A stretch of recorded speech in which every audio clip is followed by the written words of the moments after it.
అందరికీ నమస్తే అండి. Welcome back to tree media food.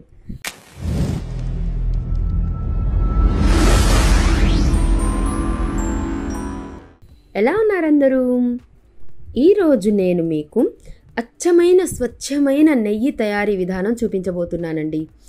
ఏదో పాల మీద మీగడతో అలా తీసేసి ఆ నెయ్యి చేయడం కాకుండా పెరుగు తోడు పెట్టి దాని మీద మీగడతో ఎలా నెయ్యి తీసుకోవాలో చూపించబోతున్నాను. మరెన్నో విషయాలు మీతో షేర్ చేసుకోబోతున్నాను, చిన్న చిన్న టిప్స్ కూడా. మరి వీడియో స్టార్ట్ చేసేద్దామా?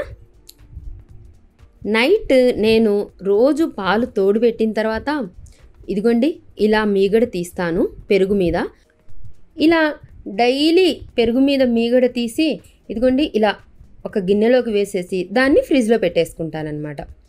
ఇలా 10 డేస్కి వారానికి ఒకసారి నేను ఆ మీగడ మొత్తాన్ని వెన్న చేసుకొని నెయ్యి తీసుకుంటానన్నమాట.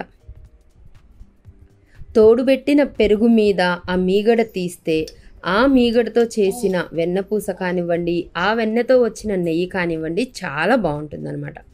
ఇదిగోండి ఒక గంట ముందు బయటికి తీసి పెట్టేస్తే గట్టిగా ఉన్న మీగడ కొంచెం సాఫ్ట్గా తయారవుతుందన్నమాట. ఇప్పుడు దీన్ని మనం ఇలా మిక్సీ జార్లోకి తీసుకొని కొంచెం వాటర్ యాడ్ చేసుకుంటూ మిక్సీ పట్టేస్తున్నాను. అంతకుముందు నేను అసలు కవ్వంతో చిలికేదాన్నండి. ఇప్పుడు కొంచెం టైం లేక ఇలా మిక్సీ పట్టేస్తున్నాను. ఓపిక కూడా కొంచెం తగ్గిందండి, అందుకే చెప్పేసి ఇట్లా మిక్సీ పడుతున్నాను అనమాట. అంతకుముందు అయితే ఆ మీగడంతా ఒక పెద్ద గిన్నెలోకి తీసుకొని కవ్వం తీసుకొని ఇంకా కూర్చుంటానండి. ఒక 1 అవర్ పట్టిద్ది అనమాట. బాగా చిలికేస్తానండి. అలా చేసుకునే టైము ఓపిక 2 ఉంటే మాత్రం ఇంకా సూపర్ అండి. అసలు చాలా న్యాచురల్గా అనిపిస్తుంది అనమాట. ఇలా మిక్సీ పట్టేసి మొత్తం మీగడ్ని ఇలా ఒక పెద్ద గిన్నెలోకి ట్రాన్స్ఫర్ చేసేసుకుంటున్నాను. నీళ్లు కలుపుకుంటూ ఇలా మిక్సీ పట్టేస్తే వెన్నపూస అనేది వచ్చేస్తుందండి. అలా మనం 2-3 సార్లు మిక్సీ తిప్పగానే మీకు అర్థమైపోయింది అనమాట. ఎక్కడ ఆ మీగడ పలుకులు కూడా ఉండవండి. చాలా సాఫ్ట్గా అయిపోతుంది, వెన్నపూస వస్తుంది. దీంట్లో ఐస్ క్యూబ్స్ వేయడం లేదా చల్లటి నీళ్ళు అలా కూడా అవసరం లేదండి. మనం ఒక గంట పాటు బయట పెట్టినప్పుడు మీగడ దాదాపు కూల్గా ఉంటుంది. సో వెంటనే వెన్నపూస వస్తుంది అనమాట. పాల మీద వచ్చే మీగడ తీసి దానితో నెయ్యి చేయడం కన్నా ఇలా పెరుగు తోడు పెట్టుకొని దాని మీద వచ్చే మీగడతో నెయ్యి చేసుకుంటే ఆ కమ్మదనమే వేరండి. ఇది కంప్లీట్ నా పర్సనల్ ఒపీనియన్ అండి. పూర్వం కూడా మన వాళ్ళు చూడండి పాల మీగడతో వెన్నపూస తీయలేదు కూడా. ఎప్పటికప్పుడు తోడుబెట్టిన పెరుగుతో ఆ మీగడలో లేదా 2-3 రోజులకు ఒకసారి ఆ మీగడతో వెన్నపూస తీసేవాళ్ళు. అలా తీసిన వెన్నపూసతో వచ్చే నెయ్యి చాలా కమ్మగా ఉంటుందండి. ఒకసారి ట్రై చేసి చూడండి మీరు కూడా. ఈ వెన్నని నేను వీడియోలో కనిపిస్తున్నట్లు మళ్ళీ ఇలా ఆ మజ్జిగంతా పోయేలాగా చేతులు ఇలా బాల్ ఎగరేసినట్టు ఎగరేసి దాన్ని మళ్ళీ వాటర్లో వేస్తున్నాను అనమాట. దీన్ని కొంచెం శుభ్రంగా కడిగేసుకుంటున్నాను అనమాట. ఇలా 2 టైమ్స్ చేస్తానండి వాటర్ మంచినీళ్ళల్లో. ఆ వెన్నపూస కడిగిన నీళ్ళు అనేవి కొంచెం తెల్లగా నార్మల్ వాటర్లా ఉండే వరకు అలా 2 సార్లు చేస్తానండి, కడుగుతాను ఆ వెన్నపూసని. అలా చేస్తే నెయ్యి బాగుంటుందన్నమాట.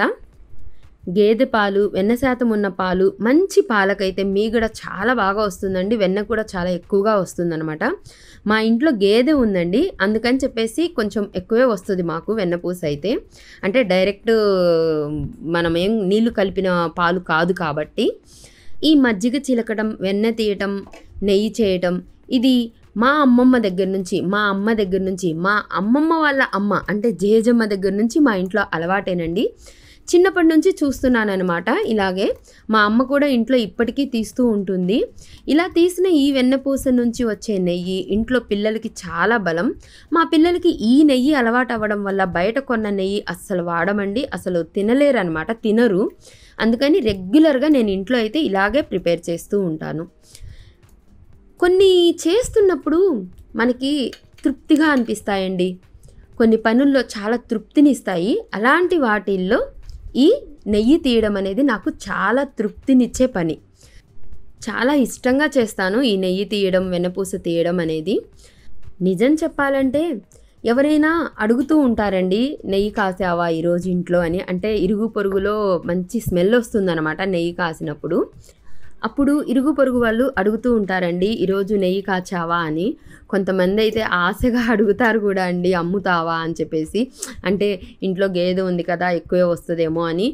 ఓకే అండి, ఎక్కువే రావచ్చు, కానీ నాకు నెయ్యి వాడకం చాలా ఎక్కువ అనమాట ఇంట్లో. మాటల్లో పడి వీడియో సంగతే మర్చిపోయానండి.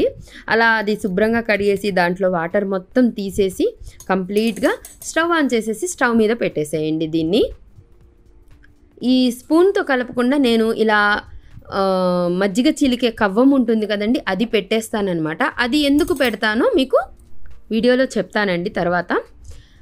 ఇలా ఈ స్టవ్ మీద పెట్టేసి మీడియం ఫ్లేమ్లో పెట్టండి, మరి ఒక్కసారిగా హై ఫ్లేమ్ పెట్టద్దు, చుట్టూ గిన్నె మొత్తం కాలిపోతుంది అనమాట.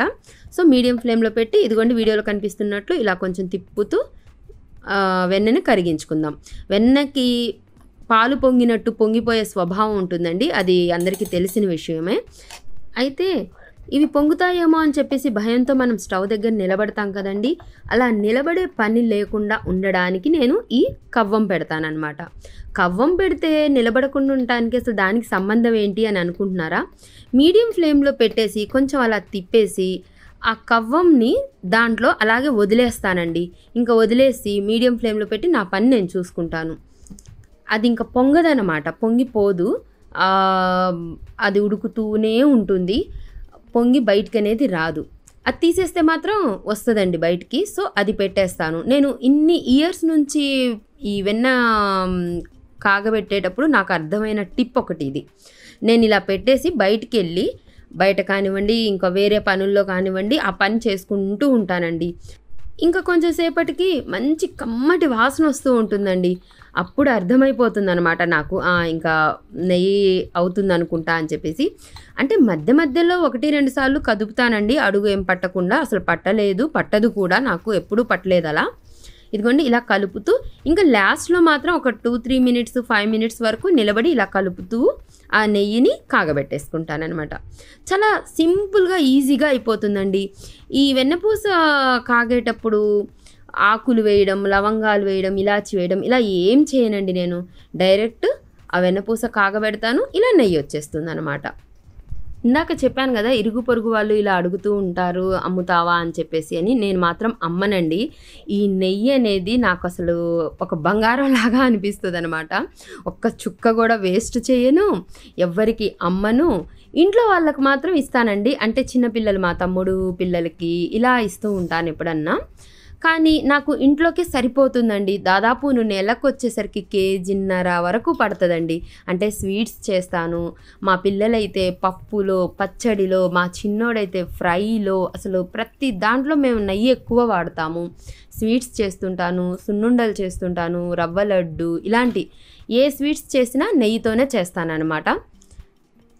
ఇదిగోండి చూడండి, నాకు ఆ అడుగున వచ్చేదాన్ని గోదావరో ఏదో అంటారు కదా, అది కూడా చాలా తక్కువగానే వస్తుందండి. ఇదిగోండి ఇలా గిన్నె పెట్టేస్తానమాట, దాంట్లో ఒక్క చుక్క కూడా వేస్ట్ కాకూడదని చెప్పేసి. అదిగోండి అలా చుక్క చుక్క పడుతున్నా కూడా దాంట్లోనే పడాలన్నమాట. ఇదిగోండి ఇంత వచ్చేసిందండి నెయ్యి. ఇది దాదాపు 6 డేస్, ఒక వారం మీగడండి. ఇది ఎంత వచ్చి ఉంటుందో అంచనా వేయగలుగుతారా మీరు? ఈ నెయ్యి ఎంత వచ్చిందో మీకు తెలిస్తే నాకు కింద కామెంట్ చేయండి. ఇంకొక విషయం అండి, మీలో ఎవరికైనా తెలిస్తే కూడా కామెంట్ చేయండి. నాకు నెయ్యి ఒక్కొక్కసారి పూసగా వస్తుందండి, ఒక్కోసారి ఇదిగోండి ఇలా వస్తుందన్నమాట.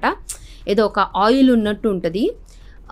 ఇది ఇప్పుడు ఎన్ని రోజులున్నా ఇంతే ఉంటుందండి, ఇలాగే ఉంటుంది. ఒక్కొక్కసారి ఏమో నెక్స్ట్ డేకి బాగా పూసగా అయిపోతుంది. కారణం మీకు తెలిస్తే కూడా కింద కామెంట్ చేసేసేయండి. నా వీడియో కనుక నచ్చినట్లయితే లైక్ చేయండి, షేర్ చేయండి, సబ్స్క్రైబ్ చేయండి. థ్యాంక్ యూ సో మచ్ అండి. Thank you.